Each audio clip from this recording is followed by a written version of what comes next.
Hi, everybody. Welcome to English Digest. I'm Tom. I'm Stephanie. It's our all-English unit as we've reached the midway point in the month of December. Christmas is coming up in just a couple of weeks or so. And today we're talking about something that has to do with public transport, getting around in public, riding on the trains or on the buses, or maybe even in taxis. So yes, we're using public transport. I guess taxis are private, so that wouldn't be public transport, but public transport would be buses and trains and things like that. And yes, there is some sort of clash involving the generations, older people versus younger people. I want to mention briefly, if you're in America, we typically say public transportation. If you're in the UK or one of the countries that are involved with the United Kingdom, they say public transport more. But we say public transportation typically. We will understand you regardless.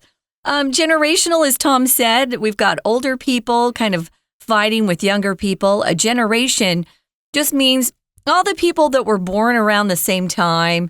And so they have similar experiences, at least with, what's going on around them in the world. Maybe their families are different, but the world that they're living in is similar. Well, we've got a generational word here, which just means it's an adjective for the word generation. So a clash is another word for fight or an argument or a confrontation, which is one of our vocab words that we'll get to a little later. Right. Clash is also the name of a famous British punk band from the late 70s, but we'll talk about that some other time. The Clash City Rockers, maybe you've heard it before. But in any case here, this is about conflicts on trains, mostly the MRT trains. You've heard that in the news about people yelling at each other over the priority seats. So let's find out what this is all about. Let's read the entire contents of our lesson right now. Please listen carefully. Recent events in Taiwan have highlighted the contentious nature of priority seating on public transportation. Incidents such as passengers experiencing emotional distress after being compelled to give up their seats and elderly individuals attacking others after being refused a seat have prompted a national reassessment of this policy. Some voices in Taiwan now advocate for abolishing priority seats to prevent such conflicts. This issue is not unique to Taiwan. In South Korea, where respect for the elderly is deeply ingrained, priority seating has led to similar confrontations.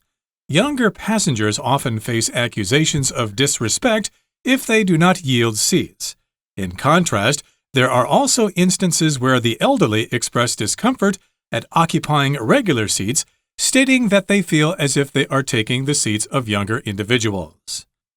However, attitudes toward priority seating vary across cultures. In Europe, some older individuals view being offered a seat as a form of age discrimination, feeling it implies they are incapable of standing. In the U.S., pregnant women do not typically receive special consideration, whereas children are often prioritized for seating. Thailand, a predominantly Buddhist country, places great importance on offering seats to monks. Despite these varied cultural perspectives, legal frameworks like Taiwan's mandate specific practices.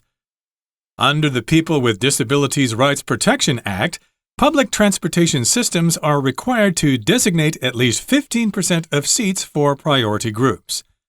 Amid this national debate, Health and Welfare Minister Tai Yuan-Cho has affirmed that priority seating will be maintained. He also stated the ministry would consider expanding the eligible groups and potentially renaming these seats, with legal amendments proposed soon. While these legal measures are important, they won't solve all issues surrounding priority seating. Ultimately, only by fostering a culture of consideration for others can we ensure that public transportation remains an inclusive space for all. Okay, everybody, it's time for us to discuss the contents of our lesson for today. These are seat wars, which is kind of an homage to Star Wars, the old movie starring Harrison Ford and Carrie Fisher and Mark Hamill, those people. But we're talking about wars over seats in the trains here, and it's a clash of generations. Old people are upset that young people aren't giving up their seats And of course, sometimes we know young people may have their own problems. Maybe they are handicapped or something themselves, and they're too buhao-isa to actually come out and say they can't stand up. They've got some problems with their legs or something. But there you have it. We've got some kind of conflict regarding those priority seats on the MRT trains. Now, we've seen it in the news, so look at that first sentence, recent events. It's happened just recently here in Taiwan. I was kind of surprised because most people here try at least to be more polite, but we're getting some of the younger kids who are not so polite anymore. So they sit down in those seats that are meant for the elderly or those that are experiencing some sort of injury. Maybe they're sick, or maybe a woman is pregnant, which is even more useful for those people who are pregnant. They should sit down and rest. They're going to be carrying on the next generation. So, yeah, we've had some fights on the MRT, which is kind of sad. I haven't seen one personally, but I have seen young kids who are unwilling to stand up and let someone who's in their 80s sit down. And I just, sometimes I'll say stuff to them like, hey, could you let this elderly woman please sit down? And they'll stand up, but still, you would hope they would do it without being asked. Right. And of course, again, that occurs mostly on MRT trains here in good old Taipei. And of course, when this happens on a crowded train, there are lots of people with their smartphones at the ready, and they whip them out and turn on the video function. And then they submit the footage to TV stations and other media outlets. And of course, we can all see what's going on with the MRT train. And you make some money that way, too. All right. So, yes, do have your phone ready. You might make some money if you see a conflict on the train. And incidents such as passengers experiencing emotional distress after being compelled to give up their seats and elderly individuals attacking others after being refused a seat have prompted a national reassessment of this policy. So this sentence gives us two scenarios here. We've got passengers who experience emotional distress after they are compelled to give up their seats. So somebody is sitting in the priority seat, and then they get upset when somebody says, hey, you should really, get up out of that seat and let this elderly gentleman sit down. Well, then they have this emotional distress. So you shouldn't be telling me what to do, and they get upset. And, of course, they're getting upset because they've been compelled to give up their seats. So here we have the verb to compel. That just means to force someone to do something, to make it their duty to do something. So they compel them to give up their seat. You really should give up your seat. Get out of that seat right now. You are an irresponsible citizen. You should let someone else who is in need take that seat. And people, of course, get upset when somebody else tells them what to do. And that's when some of these arguments or fights of a contentious nature, notice that we use that word contentious, meaning very argumentative. If someone's contentious, they just want to fight and they want to argue about something. So sometimes you see that happening. I haven't seen any real fights yet. I hope I don't.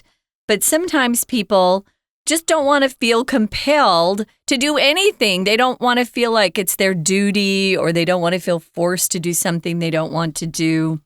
I typically will take a seat in those seats if that's all that's available.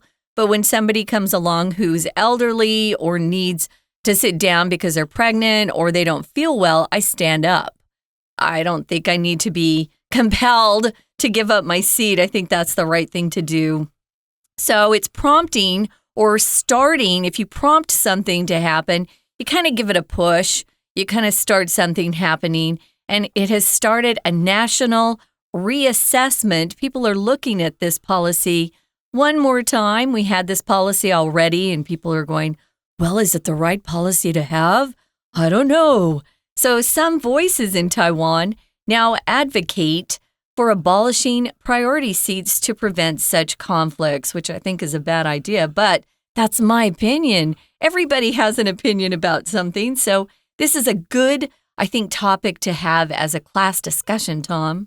Indeed. So they want to abolish these priority seats. They want to get rid of them and depend on other people to just simply recognize the situation and give up their seat for them. That's probably how it should be, but I have noticed myself many years ago when I was riding the buses in Taipei, if I did get up to offer my seat to an elderly person, They had face to worry about, and they would not take the seat. Oh, no, you sit there. And we had this big back and forth. No, sit down, please. No, you sit down. No, you sit down. And I thought it's not even worth it offering the seat to somebody if we're going to have this big argument about who's going to sit in the seat. I have never had an elderly person reject my seat. I think they accept it more nowadays, but maybe years ago. Maybe you scared them because you're so big. I don't know. Maybe they thought I was the foreigner and I should be able to sit down or something. But I'm just a nice girl. It kind of depends on the situation. Very small. I don't scare anybody. Yeah, I kind of scare people all the time. And on purpose sometimes. No, I don't do that, of course. But no. In any case, we have these different situations, people being compelled to give up their seats, and then elderly people getting angry and trying to bash people over the heads with their canes because they won't give up their seats for them. And so because of these conflicts, some people want to abolish the priority seats. They want to get rid of them altogether and maybe get rid of the trains too and just make everybody walk. We use abolish a lot, guys, when we're talking about laws in our governments. For example, maybe you have a bad law that was passed and then it was abolished. Or maybe there was a new tax and they thought, we need to make some more money off the citizens. But then they decide to abolish the tax, which means they formally put an end to it. So we use it to talk about laws or systems or practices that you want to formally end, to get rid of. Moving on to the next paragraph, it says, this issue is not unique to Taiwan. Oh, no, it happens in other countries, of course. Here we are in South Korea. Let's take a look at what happens there. Now, respect for the elderly is very important. It says it's deeply ingrained. If something's ingrained, it goes very, very deep into the culture. And you don't have to even be told about it. You just grow up knowing that that's the way that things are done. And they show great respect for the elderly there, as we do here in Taiwan. I think it's in a lot of the Asian cultures to respect the elderly. Priority seating in South Korea has led to similar confrontations. Tom, what is a confrontation? It's a conflict. People, of course, are fighting each other. It's a situation where they meet head to head or face to face, and they're having a conflict. They're having a problem. You might have a confrontation if you have a traffic accident. Yeah, whose right of way was it? Well, I'm supposed to go through there. You weren't supposed to pull out in front of me. No, you were supposed to go over there. So they have this confrontation, this big argument. And yes, we have these confrontations on the trains. And people, of course, are at the ready with their phone cameras, ready to film these confrontations. And younger passengers often face accusations of disrespect if they do not yield seats. This sounds familiar. Again, we're talking about the situation in South Korea. If you're a young passenger and you do not give up your seat, if you do not yield your seat, you will face accusations of disrespect. Okay, that means you're not respecting your elderly people, your elders. You're not respecting your elders, so they get these accusations. An accusation is when somebody says that you've done something wrong, okay? You could be accused of a crime. That's the verb to accuse someone of something. He was accused of robbery, for example, and then here they face accusations of disrespect. Hey, you're not giving up your seat for me, therefore you disrespect the elderly. You are a bad person. Oh, see, this is a big mess. I wanted to mention with this word confrontation, you need to be face-to-face with people. You can't have a confrontation over email. That doesn't work. Or over the phone. If you have a confrontation, you're face-to-face. I had a roommate who, she was actually Taiwanese. I just was remembering this. And she hated confrontations with anyone. And so a lot of people would take advantage of her kindness and her goodwill. And I had to step in sometimes and go, hey, you're not going to do that to Melissa. Mm-hmm. And but if you don't like confrontations, sometimes people will take advantage of you. Right. It's not fun to have a confrontation, but if something's not right, you need to stand up and say it's wrong and hold your ground. Don't give way if you think that what you know to be right is being abused. Then go ahead and stand up for yourself. Well, Tom says like this, is younger passengers often face, accusations, people saying, hey, you're a jerk, you're selfish, you don't care about the elderly, how dare you? So in contrast, this is a different kind of scene that we're doing in contrast to show the opposite. There are also instances or times where the elderly express discomfort. Tom had talked about this earlier, where the elderly go, oh, no, I'm fine. I want to stand. It's actually more healthy if you stand than sit. We know that. Sometimes I'll stand just because I think I've been sitting all day recording. I need to stand some more. So discomfort is just feeling uncomfortable. So that's just another way to say uncomfortable. If you express discomfort here is a noun though, right? Uncomfortable is an adjective. So make sure you know the difference when you're putting your sentences together. They will say, oh, no, that's okay. You don't have to give up your seat for me. Or sometimes they're sitting in the regular seats for everybody that haven't been, assigned for the sick or the elderly. They feel guilty sitting in those seats, but I don't think they should. I think those regular seats are for everybody. Whoever gets there first is great. And even then, I'll be sitting in a regular seat. If I see someone really old and there's a lot of people on the MRT, there's a lot of pushing and crowding, of course I would give my seat up for someone who's elderly or a pregnant lady for sure. Absolutely. Of course, sometimes you got to be careful about people being sensitive. I remember offering my seat to someone in the USA who looked pregnant, and they were actually quite upset. I'm not pregnant. I'm just fat. You think are you making fun of me because I'm obese or something like that? So, yes, there was kind of a conflict there regarding that. So you never know how people are feeling about these things, and it's a very sensitive topic. And we've reached the midway point in our explanation for today. It's time now to take a break, but stay tuned. We'll be right back.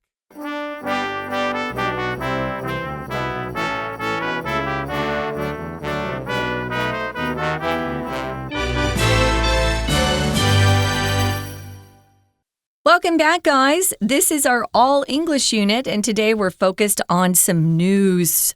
This news story is one that's familiar to our listeners, I think, because I think it was on a lot of the TV news stations and also in the newspaper.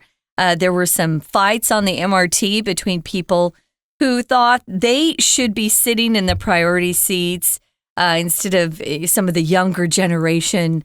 Anyway, we don't want to have confrontations on the MRT or the bus, for that matter, over seats.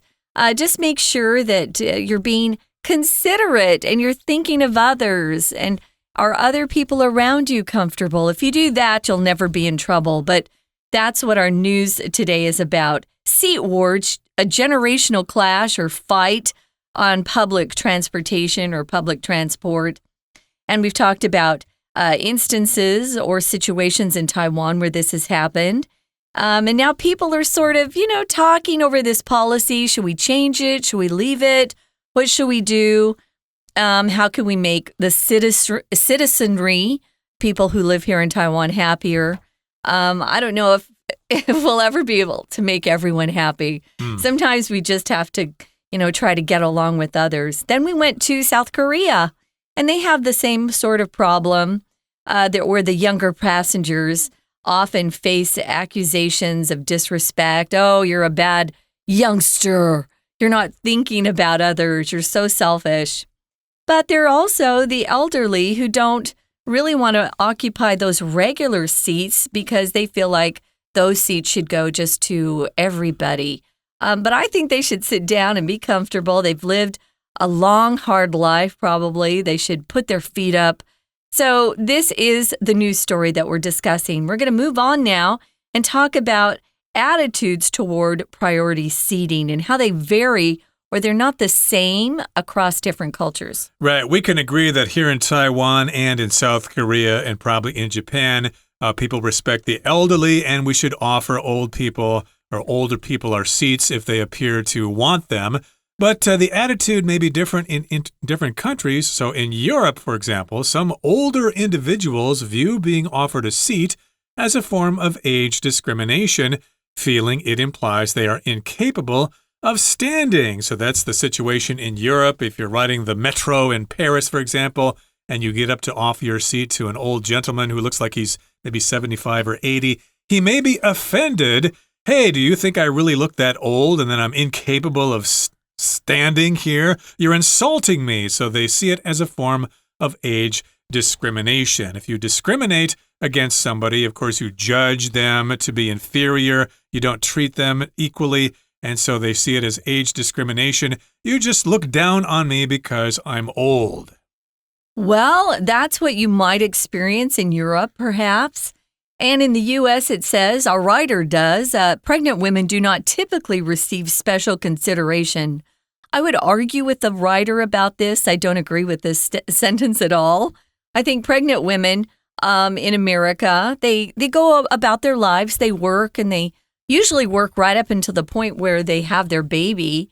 But if I see a pregnant woman in the U.S., I always let her go first in line or sit down.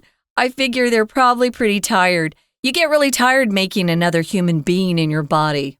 Right. So, yes, that's what happens in the U.S. Supposedly. Pregnant women do not really receive special consideration, but children are often prioritized for seating. That's kind of unusual. If you're a pregnant woman, they don't really get up to offer you your seat. But if it's a child, oh, please sit down. You need to sit down. You've been playing too hard in school. You've been playing with your phone all day long. You need to sit down and play some more with your phone or Just whatever. the very young ones. After you really get to age like 6, I would say that's not true in America. Unless you're on a bus, maybe it's much better for a child to be sitting down. But sometimes, I see the younger kids sitting down like 9 or 10, and I think, why are you sitting down? Let your mom sit down or your dad. Yeah. Right. Yeah. Well, I'm from a rural part of the U.S. that does not have public transportation, so I don't really have much experience with how Americans handle this kind of situation. But according to our article, pregnant women are not usually given special treatment, and little children, as you said, are given priority for seating. And that's not my experience at all. And I lived in New York for a long time. Okay. Yeah. Well, let's go on back to Asia here to Thailand. And it's a predominantly Buddhist country, and they place a great importance on offering seats to monks. Mm-hmm. Yes, I've been to Thailand a couple of times, and yes, indeed, the monks there are given priority. If they want to sit on the boats or in the trains or whatever, right. You need to give up your seats for them. And, of course, if you live in a house in Thailand somewhere, you can expect the monks to come and visit you in the morning to receive donations. So, yes, indeed, they love their monks there in Thailand, and they wear those kind of bright orange robes, those saffron robes. So if you're riding a bus in Thailand and a monk steps on the bus, you better give that monk your seat. This word predominantly just means mainly or for the most part. So if you go to Thailand, that is the predominant religion, you might say, too. You could say it that way as well. They're predominantly Buddhist. So that's something to keep in mind. Actually, you should know a country's cultural rules or their traditions before you travel there. You don't want to be rude when you go to someone else's country. I know in Thailand, if you go into their temples, they want you to have clothes on. Right. Sometimes tourists aren't wearing very many clothes because it's hot there. But be very considerate of other countries' cultures. That's really important. Now, moving on to the next paragraph, it says, despite these varied cultural perspectives, of course, a perspective is how you view something. That's your viewpoint of something. Legal frameworks, these are the laws we're talking about. Like Taiwan's mandate specific practices. A mandate is when the government or even a court will say, you must do this. It's not a law, like if you break it, they won't put you in jail. But you might be fined. They might give you a ticket and you might have to pay some money. But that's what a mandate is. This mandate here is being used as a verb to mandate something. It's pronounced the same as the noun, though, just in case you come across the noun form. So these legal frameworks, like Taiwan's mandate special practices. So because of the laws here, we are, I think all of us are pretty aware that those priority seats are for people who are either older, or people who are sick or pregnant. Right. And remember, those are priority seats. If there really isn't anybody on the train who needs those seats, you're perfectly free to sit there yourself until someone comes along who needs them. And yes, the framework here, the legal frameworks, mandate those specific practices. They require them. It's an obligation for people to observe them. And under the People with Disabilities Rights Protection Act, that's a piece of legislation there. That's the name of it. That's the name of it. Public transportation systems are required to designate or to reserve at least 15% of seats for priority groups. So the next time you ride on the MRT, count the number of blue seats and then compare that with the number of, I guess those are green seats or light blue seats or whatever, and then do your mathematics and find out whether those blue seats are 15% of all the seats in that particular car. Now, amid this national debate, Health and Welfare Minister Taiyuan Cho has affirmed that priority seating will be maintained. So they're going to keep this policy in place. They're not going to change it. Amid is a word, it's a preposition, and it just means surrounded by or in the middle of. So in the middle of this national debate, the Health and Welfare Minister has stepped forward and already declared or affirmed that the priority seating policy is going to stay put. To affirm something just means you state something as a fact and you say it strongly and publicly, and you're kind of saying you support this thing. Right. Again, so governments affirm their policies all the time. And this particular minister in the government says, hey, the seats will be maintained. We're going to keep it the way it is. He also stated the ministry would consider expanding the eligible groups and potentially renaming these seats with legal amendments proposed soon. Okay, so they want to expand the eligible groups. If you're eligible for something, that means you can have that thing. You can have access to it. So yes, we've got groups that can use the priority seats. If you're pregnant, if you're elderly, these are if you're children or whatever, you can have priority for these seats. But maybe they're going to expand the eligible groups. Maybe it will include people with special health conditions or something like that. Or maybe they have special permission from their doctor or something. Who knows? And yes, they may rename these seats. They may no longer be called priority seats. They may give them a different name. And so they're going to have these legal amendments proposed to the legislature very soon. An amendment, of course, is an addition to a law to make a little bit of a change in it. Yeah, it could be a change or something that they're adding to the law that was already passed, a legal amendment. So moving on to the final paragraph, it says, while these legal measures are important, they won't solve all issues surrounding priority seating. This is so true. It's going to depend on people's attitude towards these, seats in the future. And I think they end this article really well. It says, ultimately, or finally, after all these things are considered, only by fostering, if you foster something, you help something develop and grow. Only by fostering a culture of consideration for others can we ensure that public transportation remains an inclusive space for all, that people feel safe while they're traveling. They feel, like if they need help, that they'll get it while they're on board some sort of public transportation system. We hope that happens. So just remember, you need to look around and be thinking of others, be thoughtful, be kind. Indeed, it's a work in progress, and hopefully we'll resolve this problem and everybody will happily be able to ride the MRT whenever they can. Okay, that brings us to the end of our explanation for today. We have no Chinese teacher today. The Chinese teacher is off today, and we're at the end of our explanation. So let's say goodbye now from all of us here at English Digest. I'm Tom. And I'm Stephanie. Goodbye. Bye.